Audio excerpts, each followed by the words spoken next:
Africa's current longest-serving leaders. Africa remains a continent noted for harboring a significant number of leaders who have stayed in power longer than normal in recent decades. It is worth noting that constitutional periods of office did not exist in ancient times.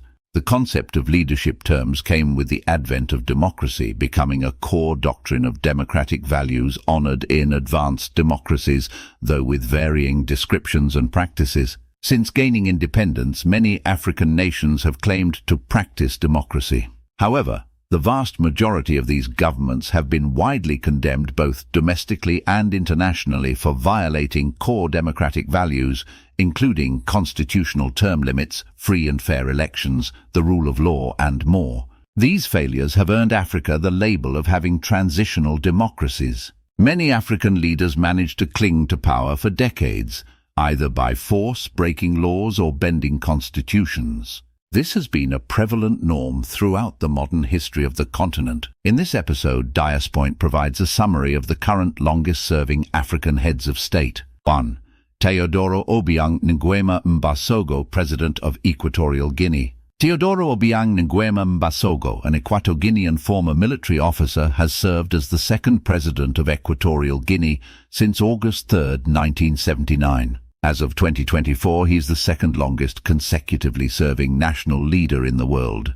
He came to power through a coup on August 3, 1979, and has been recognized by the Guinness Book of Records as Africa's longest-serving leader, with 43 years in power at the age of 80. He is in power for a sixth term lasting 7 years. President Mbasogo is known for ruling Equatorial Guinea with an iron fist for over 43 years, sending many opponents into exile or having them killed.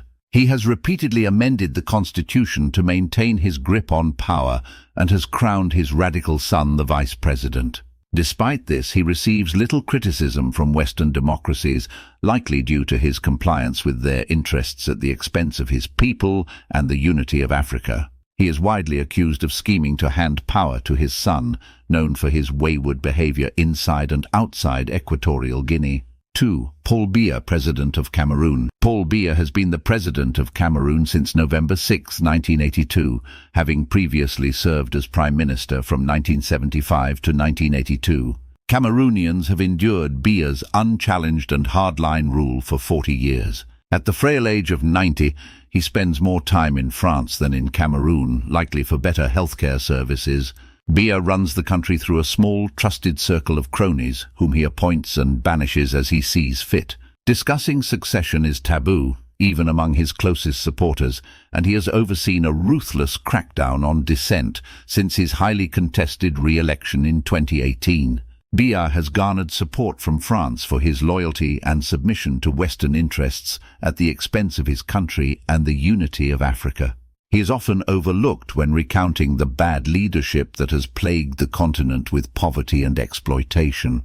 There are rumors that he is contemplating making one of his sons his successor. 3. Denis Sassou Nguesso, President of the Republic of the Congo.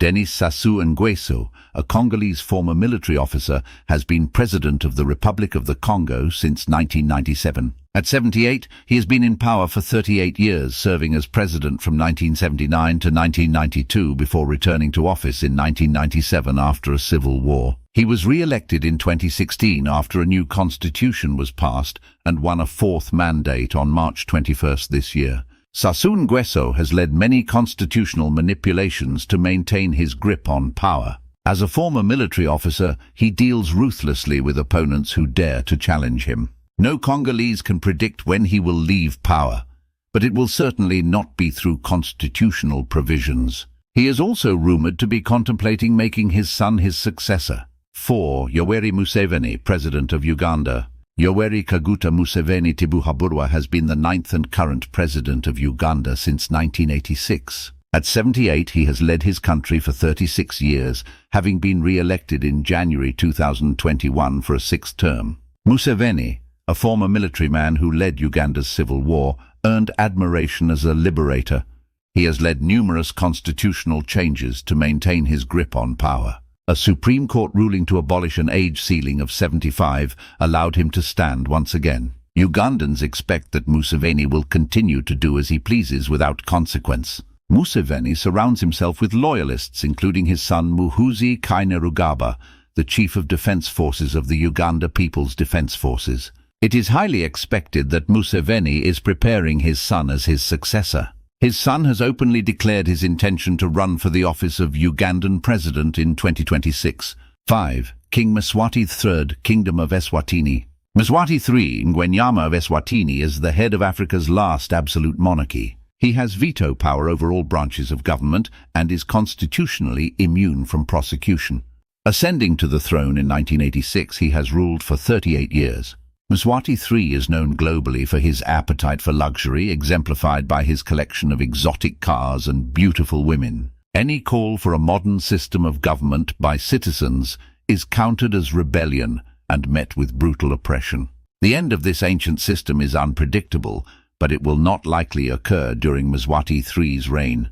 6. Isaias Afwerki, President of Eritrea. Isaias Afwerki has been the first and only president of Eritrea since the country separated from Ethiopia in 1993. At 76, Afwerki has ruled the Horn of Africa nation with an iron fist for more than 31 years. He successfully crushed all opposition, transforming Eritrea into an African North Korea. Despite this, the USA and its Western pro-democracy allies do not treat him as they do Kim Jong-un, as his African style of democracy does not threaten Western interests in Africa. Discussion questions. What is your opinion about the desire for power among African leaders and their reluctance to relinquish it? To what extent do you think this desire contributes to the poor state of democracy and governance on the continent? Join us at Diaspoint for in-depth insights on African matters. Discover comprehensive articles and expert analyses on a wide range of African issues at Diaspoint. Whether you're interested in politics, culture, economics, or social issues, Diaspoint provides in-depth perspectives to stretch your thinking.